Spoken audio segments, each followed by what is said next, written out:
Tell me why, tell me why, tell me why. Why can't we live together? Tell me why, tell me why. The people who reacted most to the changes in the neighborhoods were young. They joined gangs. They fought.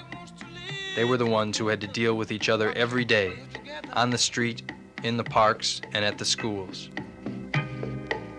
No more wars, no more wars, no more wars. Just a little peace in this world. No more wars, no more wars. Put it up, put it up! Yep.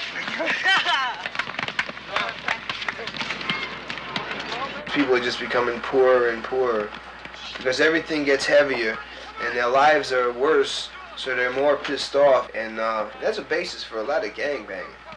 Things just have to break down because you get just conditions are the same for people, and they have to, for their own survival, stop. Clubs have got to get a peace treaty because we're losing 5 or 6 dudes a year. Everybody was uptight, you know, getting together, and then all of a sudden, a few people got hurt, some got put in the hospital, and one got killed. Just over like this, nothing, just over nothing.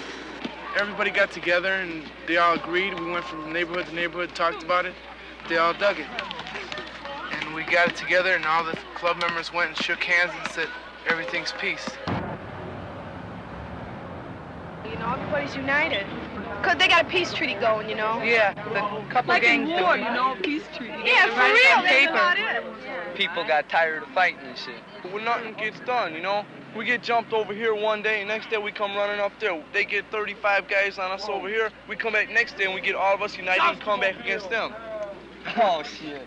That's maniac. Yeah, Then we got to go back there and get them, and it ain't no good, you know. It's just we're like all together now. Instead of staying there, everybody has to stay in their own neighborhood. That's no more, you know. Everybody can go. Like I even feel better. I can walk down the street without having to turn around waiting for a bullet. You know? Before you walk down the hallways and, you know, to be fighting in the hallways and stuff like that. You smacked in the head with the bar and get your sweater taken away and everything. Now everybody can walk through the hall.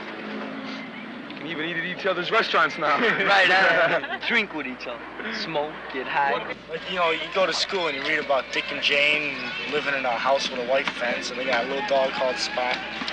And, you know, like, you just don't know. You think, right, wow, man, how come I ain't got a dog named Spot and a white fence around my crib? They say there's a race problem between blacks and whites. It's not really as much a race problem as it is a class problem.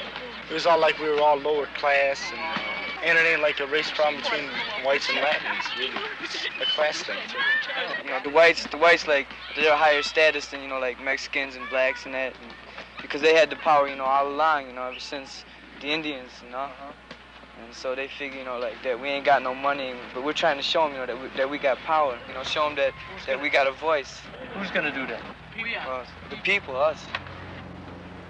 I live here, and it's like on this side of 26th Street.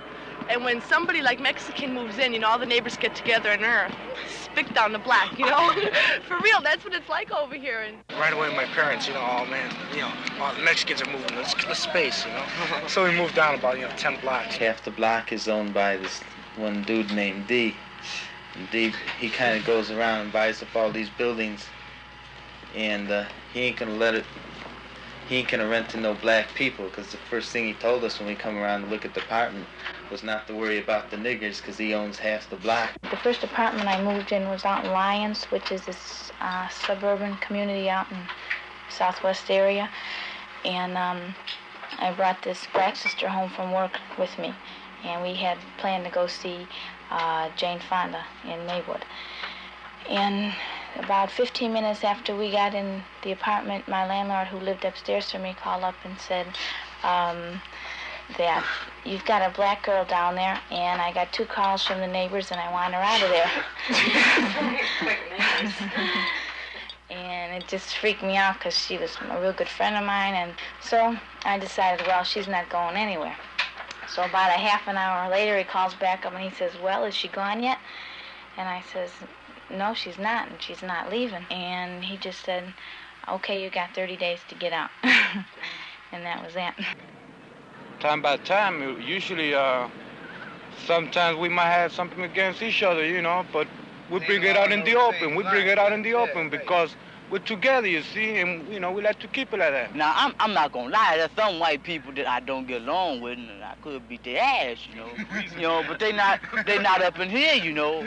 We're all working in this factory. We're all getting ripped off. We're all getting exploited. As long as black people and white people don't see each other a whole lot, they can believe all those old myths. They can believe all that shit about how all whites are super racist, and all blacks are this and that and all this bullshit. But when you start seeing each other and you start realizing you got the same problems, you live in the same life, you're getting ripped off by the same people, you're getting fucked over by the same pigs, it makes a difference. You see, you come to realize that you're brothers. When I came here, I was put down on the paper as a welder. I was supposed to be a welder. Come out to be, I was a porter, and sweeping floors and shit. They like this white guy, he come in porter, but he come out to be a welder. He working on the machines. They try to better them before they better us. Hell yeah, I want to quit. Goddamn, I want to quit. Schwinn got bullshit on their mind. I'm gonna tell you.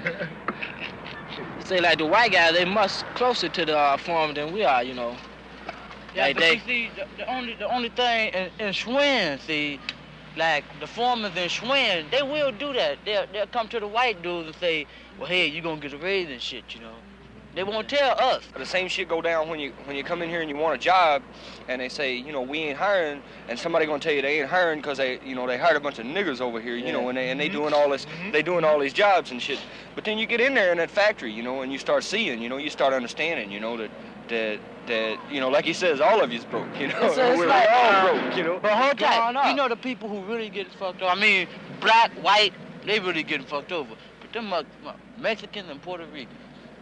Cause like they come up here, they can't really make no money over there. So they come over here, and the white man, we got us a motherfucking Mexican and shit, They work 40 hours. They work 40 They hours. work them motherfuckers 40 hours a week and shit, and be paying them the penny scratch and shit,